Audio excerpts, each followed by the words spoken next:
Hi everyone, and welcome to episode 138 of Serenova Crafts.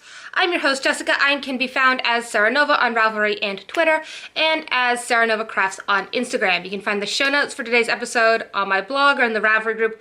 Links down below on YouTube. You can also find all the links to my social media and the Facebook page and all that other stuff as well in the YouTube description box down there. If it's noticeable, I don't know if it's noticeable or not, I got a new camera. It's a standalone camera. I'll actually link to what it is down below as well. It's a Sony, it's a point and shoot, but it is, however, better than my phone. So, has a better lens, it has better focus, better zoom, so I'm hopeful that it will be better at recording. If not, it will still be really good for taking pictures of my knitting. This is going to be a little bit of a recap from DFW Fiber Fest. It's also just going to be, it's been 2 weeks since I recorded, mainly because I was at DFW and didn't have time to record last week. Anything else? I can't think of anything else right off the bat. I'm going to hold the stash until the end because I did get stash at DFW. But I'm going to talk about stuff I finished before I went first because I have a finished object. And there goes the cat. I have a finished object from before I went to DFW. As you may recall, I was working on my Paris Toujours and I had almost finished it in the last episode. And guess what? It's done. It's really big. It's big. Yeah, I'm leaning back so you can see all of it in the frame. It's still not, yeah. So the edge here, this solid garter part, is actually an, okay, I love the autofocus on this. I officially love this camera because autofocus. This garter stitch here, oh my god, my hands look filthy again. I swear my hands aren't as filthy as they look, it's just the lighting. I need to figure out the lighting, by the way, because new camera, new lighting. I'm still in my living room though because natural light, but I need to figure some stuff out, so this is going to be a slightly awkward episode. But yes, so I ended up not doing this edge nearly as long as I thought it would be, because again, I wanted to save some of this yarn for use in my scrap project, because I want some of this in my scrap blanket, because it is the appropriate weight, so there we go. So that's that, I finished it. It's going to be bigger once it's blocked, but it's still, like, I can wrap it around my shoulders. It's still a decent sized shawl. So, you know, and of course I need to weave in the end, so it's not gen finished yet, but... so that one is done, which is nice. I also have a hoe, which is a half object, which is usually used to refer to socks. So I have been working on these vanilla socks in yarn from Nightowl Fibers. It's her Koi colorway. Koi Pond, excuse me, Koi Pond. Koi Pond, not Koi. And I have started on the second sock, which means I have finished the first sock. The heel is in contrast yarn because I didn't want to break the striping pattern on the front of the foot. So this is the back of the foot, back of the sock, and this is the front of the sock. So where the little stitch marker is where I was last time I showed these off on the podcast. So I finished it. I haven't woven in the ends yet. I still need to do that, but I have this thing where if I don't immediately cast on the next sock, I won't do it. So when I finished this yesterday, I immediately started this. This one is a tiny little bit of a toe, but I'm working on it. I do 72 stitch vanilla socks on a US 1, and right now I'm at 36 stitches. I'm at 36 stitches, so I need to go from here all the way up to, you know, 72. But yeah, so I started second sock, which is a good thing, very good thing. Started second sock. I have majority of the yarn left, and I did these tall. Like general rule of thumb is, like, for like mid-calf socks, do it as long as like the foot on the sock, and I'm like way down here, so it's gonna be tall. But I'm okay with that. I like tall socks. And I knit so tight that I kind of tend to have extra yarn. So. Oh, and if you're wondering, the contrast heel yarn is Sweet Georgia Tough Love Sock in the ginger, no, I think nutmeg colorway. It's in my Find Your Fade, and I had a good chunk of it left after knitting my Find Your Fade, so, but yes, that is that. Also, I started another project. I know I shouldn't have started another project, but I finished 2, so I let myself cast on 1, because I did finish Wings of Change. However, that has gone to 100 Ravens. It was in their booth at DFW. But I started another project because that's how I roll, and I wanted something new for the car. So if you guys remember my talking about Stitches United and how I got the Destination yarn in the Mystic Connecticut colorway, well, I balled that up. This is on the drive to Texas. I balled it up, and I started knitting my second Paris Toujours with it. So I am one repeat in on this, and of course it's already larger because it's much thicker yarn. But I'm one repeat in on this Paris Toujours. I'm one repeat in a little bit. Here it is. So this is it. This is. I like how the colors are working up. The red kind of fades out a little bit, but that's okay. I'm really enjoying this. So, did I show you the right side? No, I showed you the wrong side. Oh my goodness. I am not paying attention. I'm still mildly brain dead, but here's the right side. You can tell because now there's stockinette in there and not just all bumps from garter. So, so that's that. I started that one. I will add a progress keeper to that, so that next time I show you guys, you'll be able to tell. Oh, and if you're wondering where this bag came from, I have no idea. It's very cute. It's my neighbor Totoro. Yeah, Totoro. And with the cat bus on it and the little Totoros, you can see, look at that. Isn't it so cute? So, but the reason I have no idea where this bag came from is A, there's no tag saying who the maker is. At least not that I've found. There is no tag, and it was a gift. So I really doubly don't know. I mean, I could ask the gift giver where she got it. I believe she found an Etsy shop online, but it's very cute. It's a boxed bottom bag. It's actually pretty big. I mean, I have 3 skeins of DK in here. By the way, if you see my eyes like flicking up and down, it's because I'm trying to get used to looking at the camera lens and not the screen, which is above the camera lens, because this camera has a 180-degree flip-up viewfinder, so that I can actually see myself while I'm recording, which is good, because then I know if I'm, you know, holding things up properly to the camera and stuff. Excuse the yawn. I woke up tired. What are you doing, Zoe? She's like climbing on the coffee table. But anyways, what was I going to say? Anyways, so I have no idea where she got it. My apologies if you like the bag. I do not know where she got it from. So, I guess DFW trip. It was a devil of a drive. I'm going to keep my words clean, but it was a devil of a drive. We took longer going down than we did coming back, mainly because we were more leisurely going down because we knew we had more time.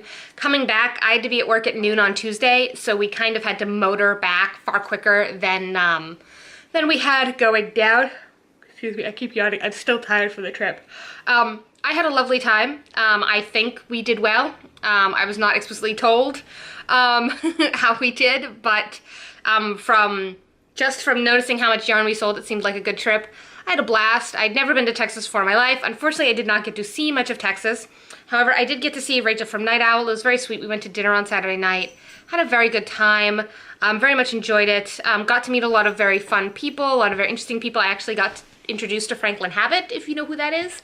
I'd never met him before, but he was apparently a teacher at the DFW Fiber Fest, and he came around our booth, and I got introduced. It was very nice to meet him. Lots of pretty stuff. Lots and lots of pretty shawls and sweaters and just so much inspiration. Unfortunately, I didn't get to see too much of the Fiber Fest itself because I was in the booth most of the time.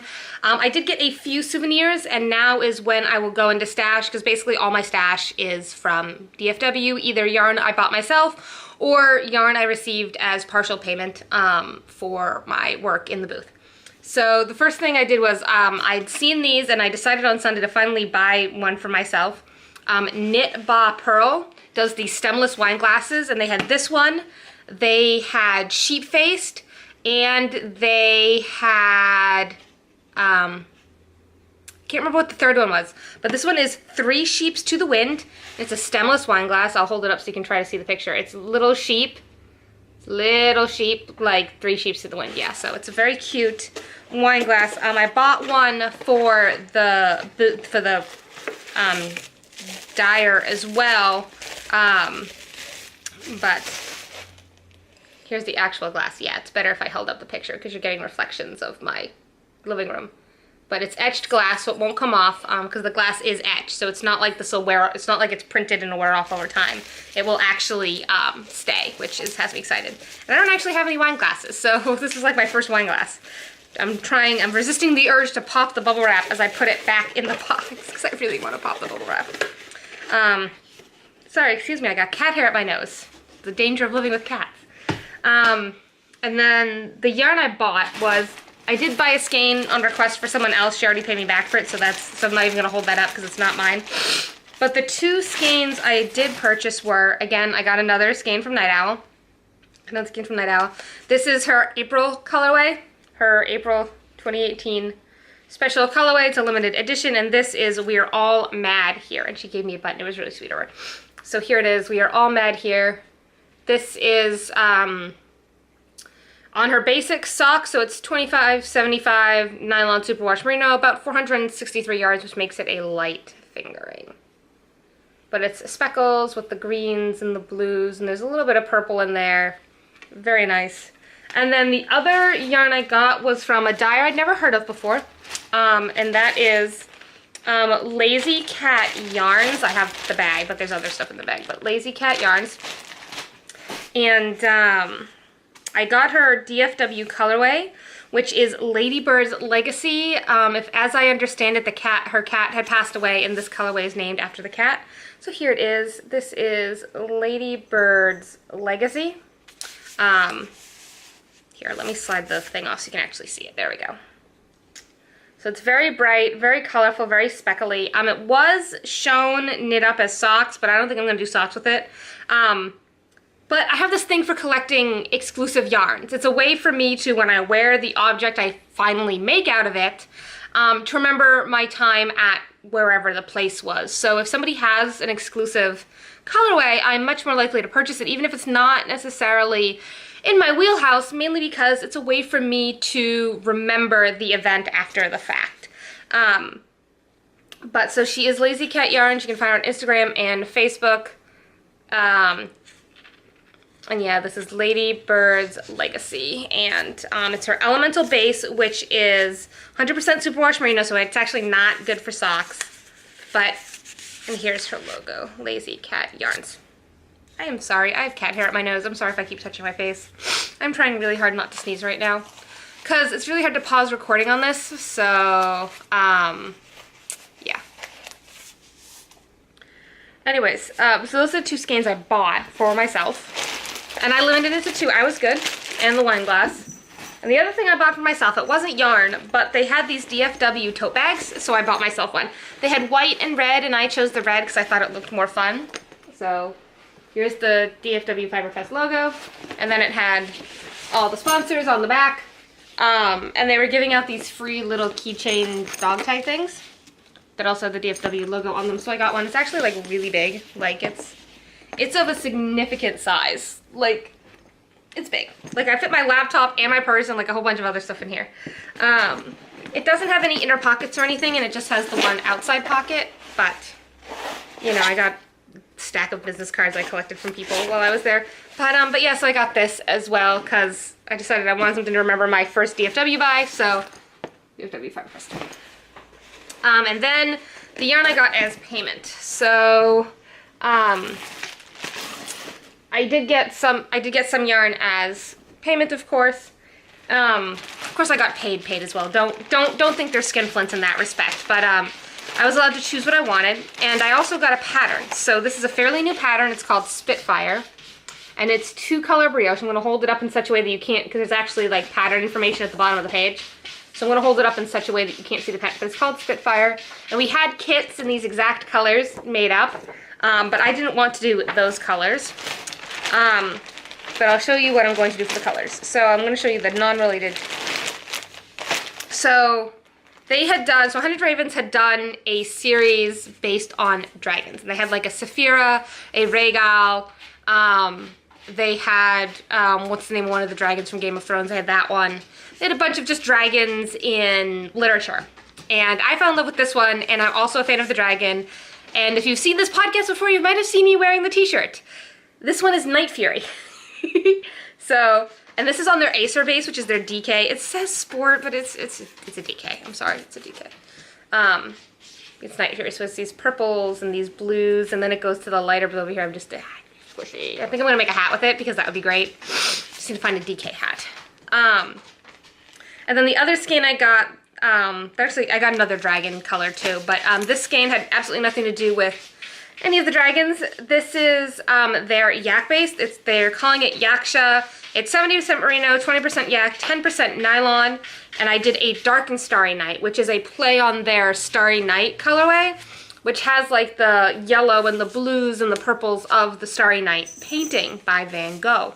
Or is it Van Gogh? I think it's actually Van Gogh. But anyways, the thing is that the yak base comes in an in a darker, like it's, the base isn't white. So it's a non-white base. I think actually, you can see a little bit of it in here, like the base. Like this would be white on another skein.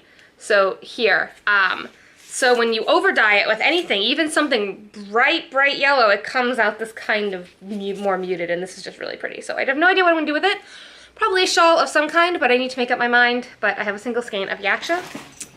And then I was joking with her that if these skeins didn't sell, because there's 2 of them, that I would happily take them off her hands. This is a discontinued colorway.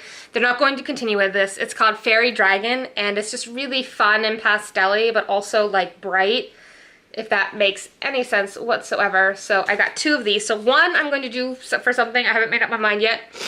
But the other one I also got with a skein of their Apollo, which is the same. So by the way, this is their Yakko Space. It's the 100% superwash merino. It's 2-ply.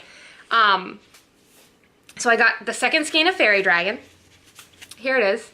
And I'm going to match it with this bright yellow, which is their Apollo colorway, which this is a standard color. You can go and order this from them.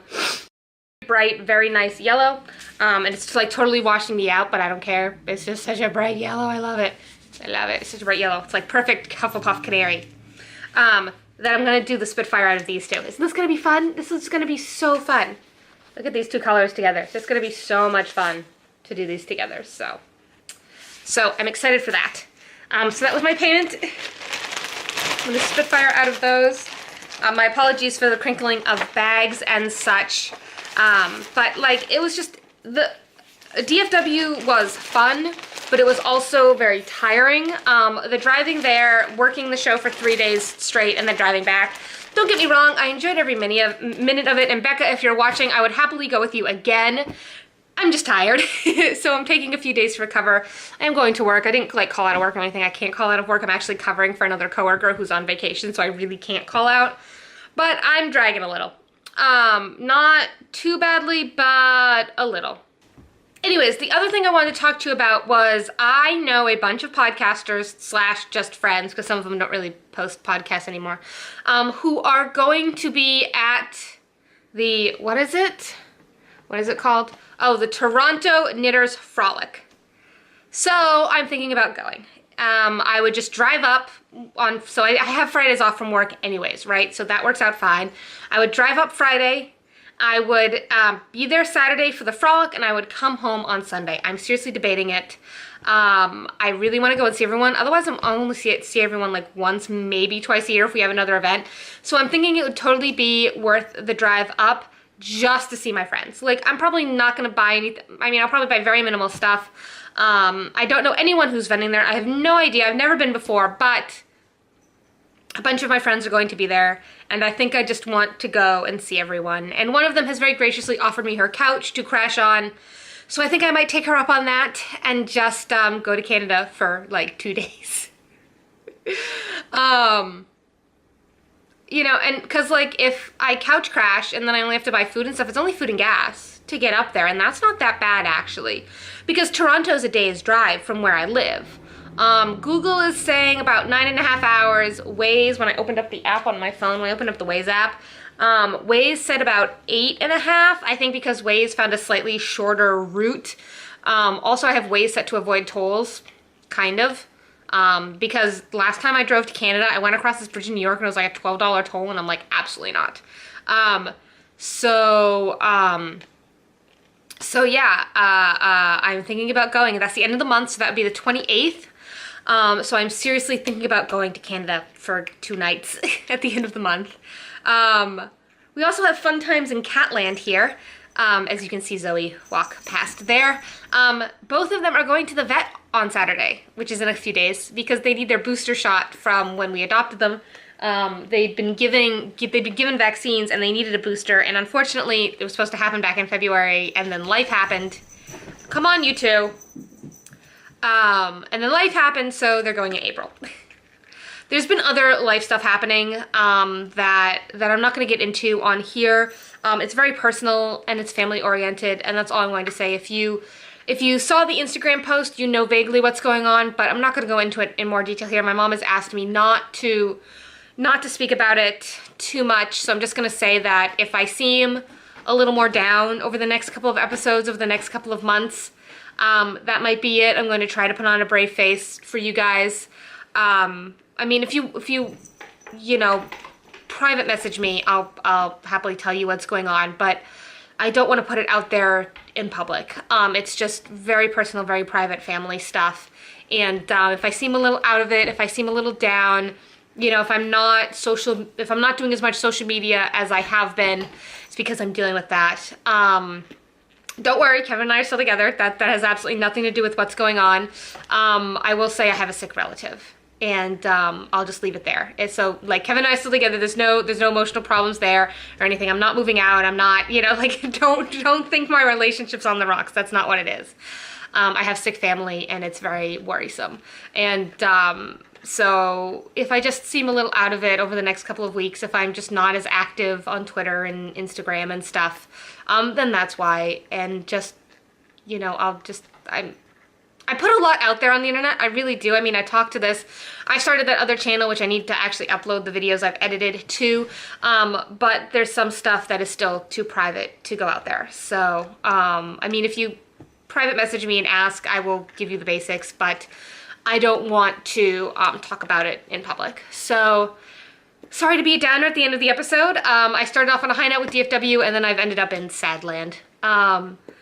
But I did enjoy DFW. I will happily go back. I'm exhausted, both mentally and physically. I'm still recovering. Like, I was in bed at like 9 o'clock last night, but I had a blast. Thank you to everyone I talked to and met. I did hand out a few of my cards because I am a podcaster, and Becca didn't mind because I wasn't interfering with her business at all.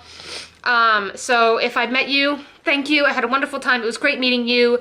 Great getting to see Texas. I didn't see much of it. Ironically, I missed Mississippi both times because I was asleep when we drove over it twice. Because we drove over it once going there and once over it coming back, and I was asleep both times and missed it entirely. So, but I can finally say I've been west of the Mississippi, inside the U.S. And Tennessee is very wide, like this way on the map. Like, it's not that tall, like north-south, but it's very wide east-west, and we drove basically the whole state east-west, so that was fun. I got to see Nashville at sunset. That was cool. I don't have a lot of pictures because I was either sleeping or driving, so unfortunately there aren't a lot of pictures of the trip. But again, I very much enjoyed myself. Excuse me.